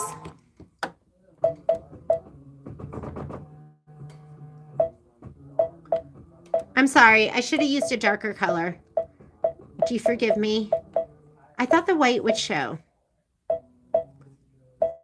And I never just trust it. Once I get it where I want, I push my finger down to see if it's right where it needs to be. I'm going to move it over just one more. Oh my goodness, it's perfect. Perfect. So that green T is right where my end stitch is. That was what it wanted me to do. So if you have that there, say okay. Uh-oh, there's more instructions. Use the rotate key to adjust the angle of the pattern while keeping an eye on the points around the pattern. So now we're looking over here. Oh, I'm way off. Am I way off? Oh no, don't worry about it. But see how far I am? I'm like way out here. I'm going to say okay. I'm hoping it'll move it. There. I am like spot on. Oh my goodness. I feel like a superhero auto quilt split sashing superhero. I'm an auto split quilt sashing superhero. Okay, if yours isn't, and mine's not perfect, I'm gonna move it a little bit. I'm just gonna swing it out a little bit. You have those same buttons, so you can swing out or you can squish the design left and right. So these are gonna move the whole thing. This is gonna actually kind of squish it over. I'm so close. I'm just gonna use the swing. I'm gonna use my finger, push it down. That looks pretty darn good. Okay, April. Yes, I should have used pistachio and I didn't, but that's good. And remember, I don't like mine. I'm going to show you that again. Remember how in the picture it showed you the corner just fitting like right where the teal meets the cream? Since we took off a little bit, I like mine to be a little bit up and to the right. So it's not, so your design isn't going to be stitching right on that border. I'm good. What do we do next? I'm going to say okay. So if you have it placed where you want it, say okay.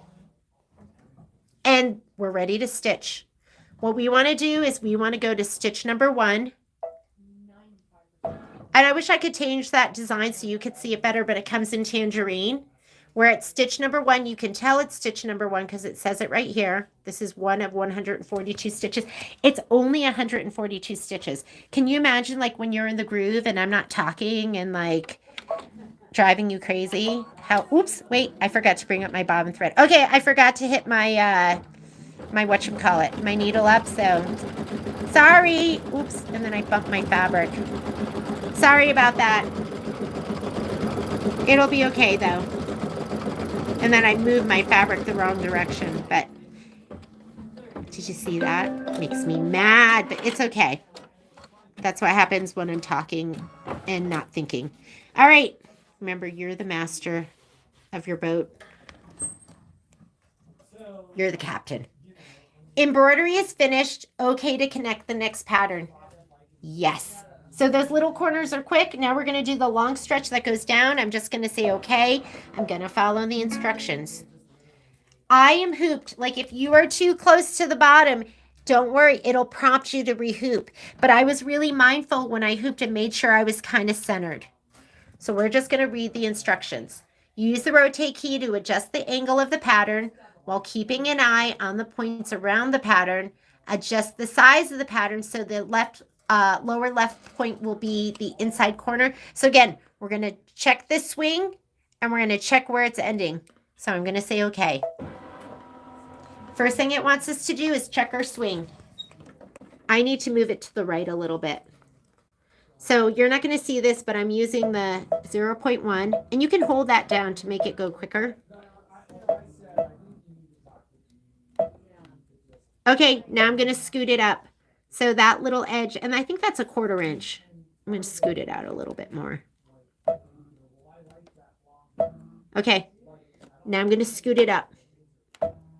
So the buttons I'm using right now, I'm using these to swing it and these to scoot it up or down. You might have to scoot yours down. So that's what you would use. So this is scooting up, that's scooting down. So I'm going to scoot it up a little bit.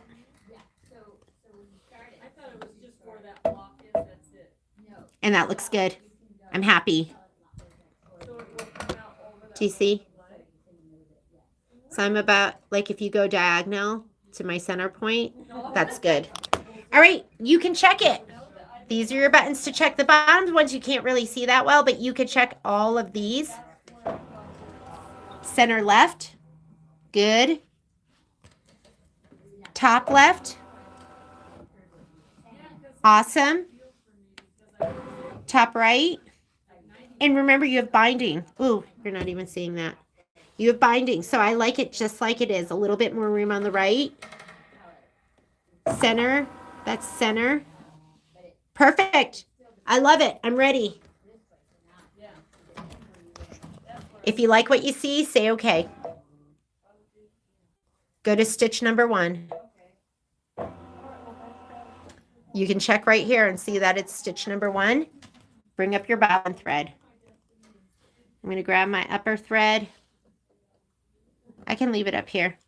Needle down, needle up, reach under the foot, grab that bobbin thread too. You want both of them.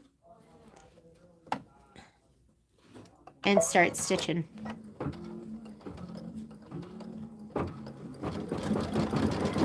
It's just repetition. It's reading your instructions. It's making sure you're not getting too trigger happy. And if you do, don't worry, don't get nervous. You can go back and you can do that step over. So you might go, that doesn't look right. And I'm going to kind of like scoot my fabric over a little bit. Just don't get your finger under your needle and don't let it get hit by that black screw.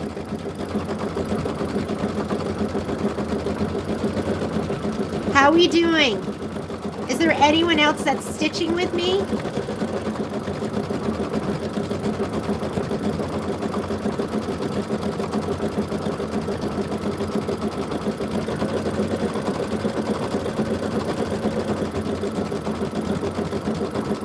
And I'm just going to keep smoothing my fabric.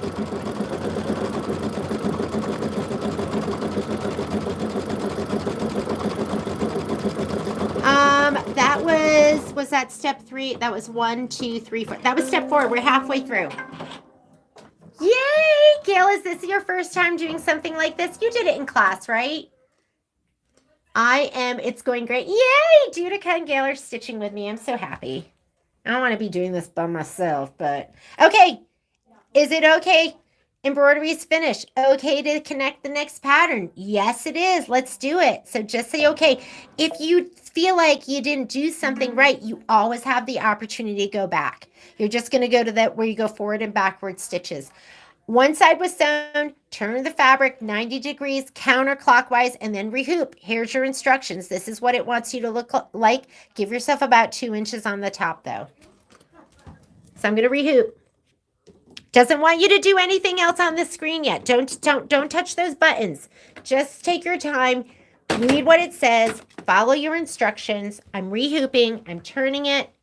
And remember, this is a big one. So if you can get this hooped right, you can fit it in. We're going to do the corner first. If you can't, you might have to, I'm going to put the corner up. I'm doing it just like I did before, where I'm going to have the hoop kind of go along the outer edge.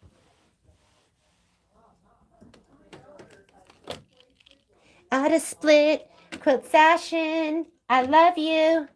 I'm going to use you all the time because I can. Okay.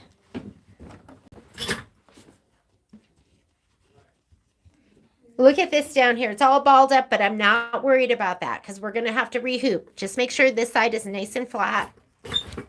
This is what it looks like from the top. That's how I have it hooped. What's that?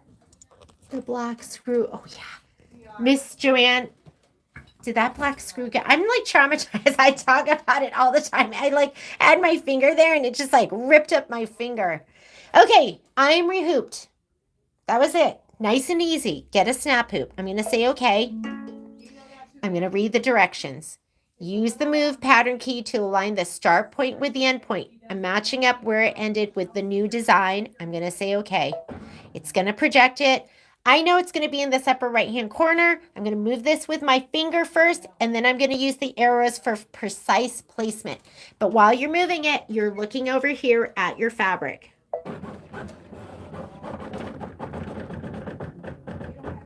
Okay. So I'm pretty close. I need to move it down, and I'm looking at that corner too. So let me go ahead. I'm going to use my arrows and move it down a little bit. And before I go, that's right, I like to push it with my finger. And that looks good. I know I picked the worst thread for you to be able to see, but what I'm looking at is the T. You know the T? I'm looking right where the vertical meets the horizontal, and I'm making sure that, you know what? I'm going to change that to red. I wonder if it'll be easier for you to see. I can't remember if you can change this on the Solaris, but on the Luminaire, You can go in here. And here's my color. I always use red. Red's my preferred color, just because I feel like you can see it better. There, is that better? Yeah, that's way better. You can see that better. And that's right where it's supposed to be. I'm going to say okay. I'm going to see if it gives me any more instructions. Oh, it is. Now it wants me to check that corner. Don't freak out. I freaked out because it's way over here when it gives you that instruction. When you say okay, it's going to bounce back over. I was like, oh my God, how far off am I? Remember, I am a Auto-Split Quilt Sashing superhero. Just kidding. That looks good to me. I'm going to scoot it over maybe to the right a little bit so the tip of my T is on the line, because I think that's like a 1/4 inch.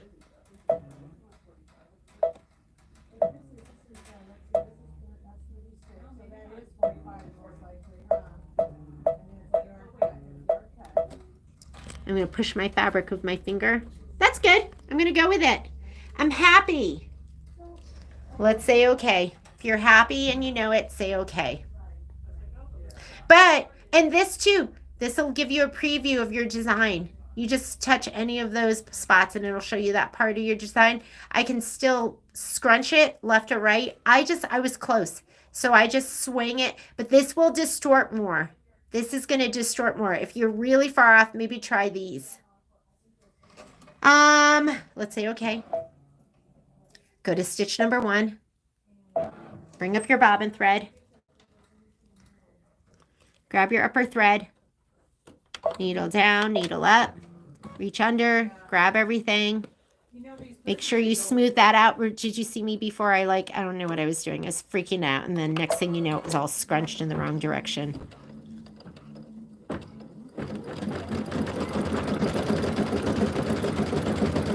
There we go. All right.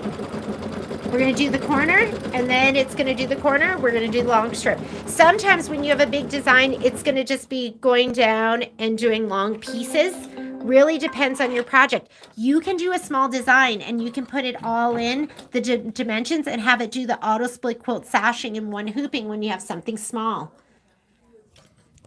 Embroidery is finished. Okay to connect the next pattern? Yes, it is. Just say okay. Follow the instructions. Use the rotate key. Same thing. This is going to do the rotate, and it's going to check how far down you are so you can scrunch it up or pull it down. We're going to say okay. It's just what we've been doing. I've got a long piece. What if yours doesn't fit? It's going to prompt you to rehoop. Just follow the instructions, and that's okay. So let's work with our swing first. Oh, we should have done the red a long time ago. I'm going to swing it to the right. I'm using my 0.1. And you can hold it down. There. Do you see how you can hold it down? And shoot, I don't think I need to scrunch it all. I'm like, an Auto-Split Quilt Sashing hero. Okay. I think I feel like, here, can you see that angle? That's good to me. I don't think I need to squish it up. Maybe I'll squish it up 1. Okay. Looks perfect. I'm going to say okay. I could check it if I want. I didn't even check it. I'm just going to go here. Stitch number 1. See how fast this can be? And I'm going to bring up my bobbin thread. And it's showing me my design. You can auto preview it though beforehand. So I'm going to grab my upper thread in one hand. Sorry. It's rocking. Needle down, needle up. Reach under the foot. Grab everything so it doesn't make a big old mess. If you don't reach under the foot and it's above, it just like drags around the thread and stitches over itself. Not a big deal. Oh my goodness, it's perfect. We have one more corner and one more straightaway.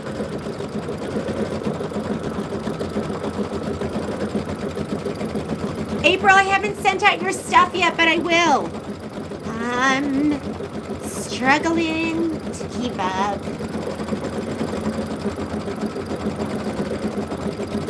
If you are interested in a Luminaire, I think we have 3 left over from the show. We can't ship them if you're not local. However, you can come to us and we will make it worth your while. Or if you know somebody here in town, they can pick it up for you.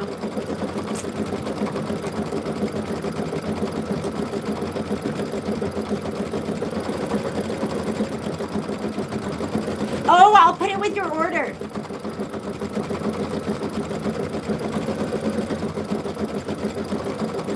Just smooth it because your hooping might not be perfect when you're working with a snap hoop.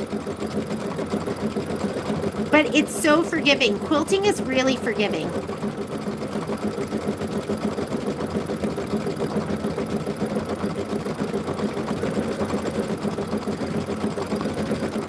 One more corner. It's just repetition.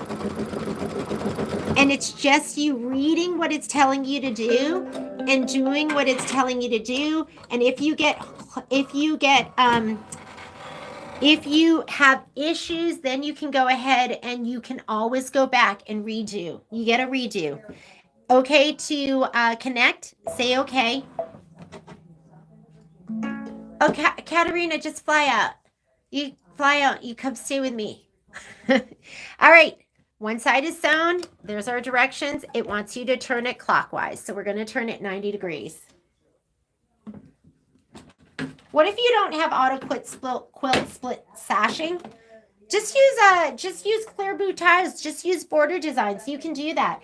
This is nice because here, let's look. Like, it is fun. Look at my start and my stop. Everything is programmed for you. You can't even tell. It's pretty seamless. I mean, it's just fun. I just love it.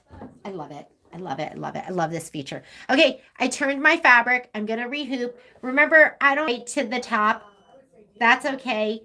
But I am going to be mindful, and I'm going to try and kind of get it centered, meaning like it needs to go to here, and then it starts up there. And guess what? That start, well, we'll do the corner, but when we do the rest, it's going to end right where you started because it's going to give you the opportunity to match that. And if those threads are driving you crazy, clip them. I might clip mine. Here we go.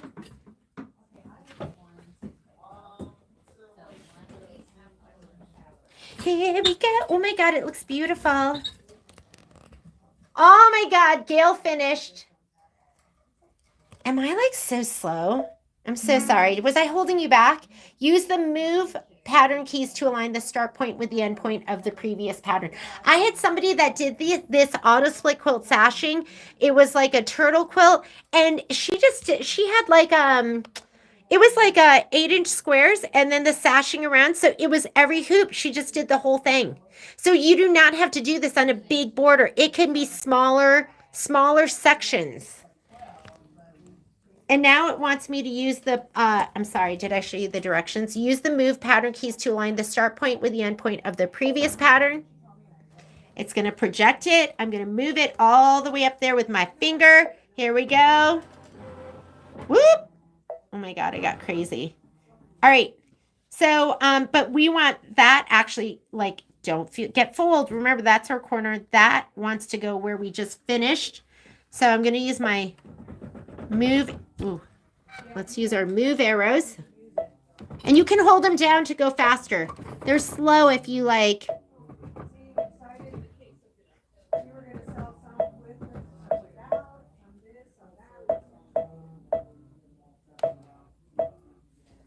Put my finger down. Oh my God, it's perfect.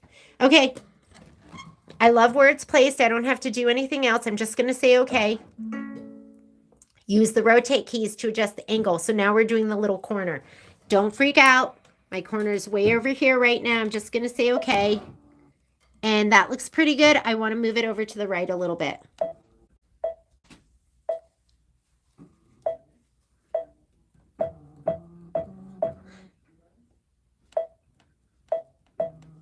I'm scrunching it over. Like when you do the rotate, look what happens.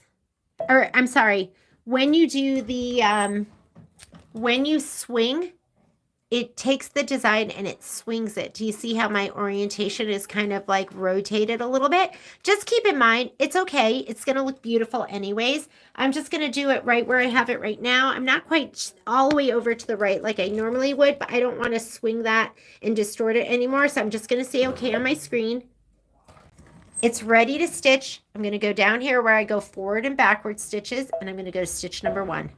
Repetition. That's all this is. You're just reading the directions. And I'm a person that struggles reading directions. I have very poor reading comprehension. It's what I struggled with. And if I can figure this out, you can figure it out too. You can do it. I believe in you. Here we go. I'm going to let it take a couple of stitches. I'm going to watch out for that lock screw.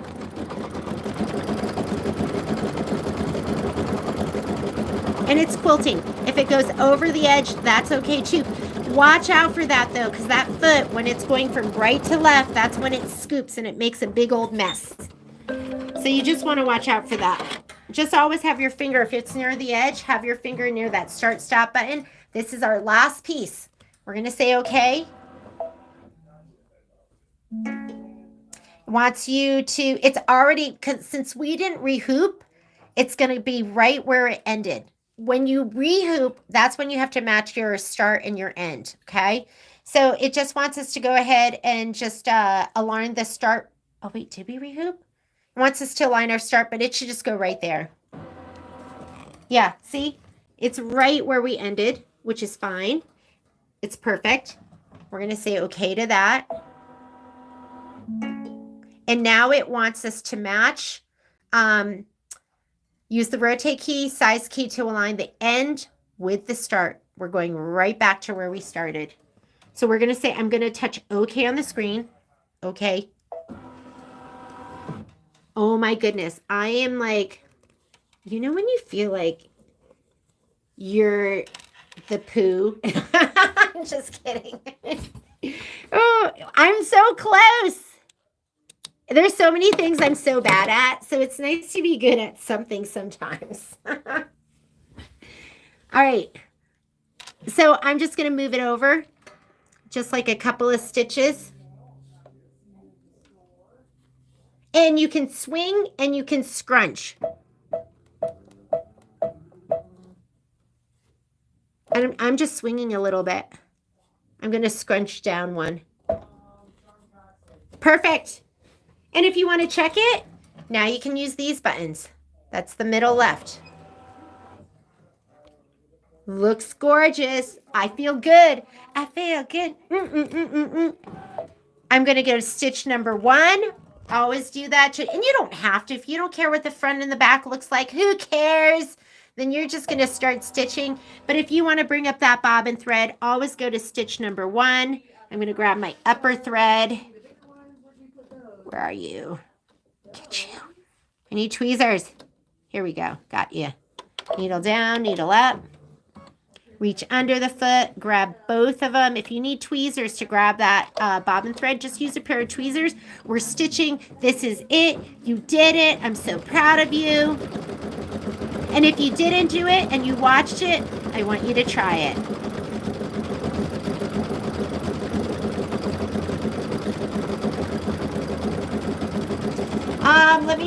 Let me just look at your comments. Are you going to have more of the hoops for Pat? Yes, those are going to be. We're going to pick up her. Oh, I'll have it next. I'll have it by next Friday. I'll probably have it before then. They've all been ordered. Maybe I'll have it at the end of the week. I will email you, Marlene, and let you know for sure. Where are you doing this from? I'm at the store. Is that what you mean? I'm at the store right now. Such a better understanding of how to do this feature, but doing it is definitely different. You're so sweet, Lynn, but I am so bad at so many things. But I'm good at some things too. I'm good at some things. Singing the instructions help. You know what I'm really good at? I'm really good at singing. That's my other superpower, is singing and songwriting. I'm kind of like a singing, sewing Taylor Swift. Just kidding. I'm not. And we are done. I'm going to put this over here. You know what I'm good at? Making a mess. Like, who did this? Where did this come from? Oh my goodness. How did I do that? Let me grab this and we're going to look at our work. Now you can just trim it down. If you want to give it a little press, you can give it a little press. You can cut all those threads. All those threads. I don't even know where my good snips are, so I'm using, these are like the worst pair of scissors in the world. They're all locked. They do a locking stitch in the beginning. They do a locking stitch in the end. So just cut them. Don't worry about it. And I wish I had a color on here that, I should have done something really, really pretty for you. But here is our Auto-Split Quilt Sashing. And you cannot even see our starts and our finishes. It is so beautiful. I wonder if you can see it on this side. No, not really. But you did it. You did your quilting in the hoop. How easy was that? Just outlining, throwing on the outline, or you can draw it in and just dropping it in, sizing it. And then our auto split quilt sashing, which is absolutely seamless and beautiful. And if I wasn't talking your ear off, you probably would have gotten through that in like half the time. And that's it.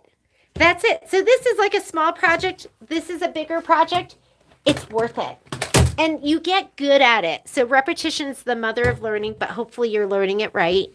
But variegated thread, I mean, how gorgeous is variegated thread too? So this is, anytime I can do a variegated thread, I'll try and do that. This video will go up, so you can watch it anytime if you're looking for it. I don't know what Patrick called it. I'll go on and I'll rename it, and it'll be renamed Heart and Home Quilting Auto Split Quilt Sashing. I'll put in all the little keywords so you can find it, and you'll be able to just go on. I mean, I'll put with Jeanne Mulligan, so you could just type in, Heart and Home Jeanne Mulligan. That should pop up. The video should pop up. Reach out if you need anything. If you need a hoop, let me know. I did order extras of these, and I'll give you a nice little discount on that. If you want a machine that does quilting in the hoop, you can do that. Like the difference between the Stellar and the Altair, and then the Luminaire and the Solaris, is you are going to get that built-in camera, and that makes a big difference. And then you get features like this too, the auto split quilt sashing.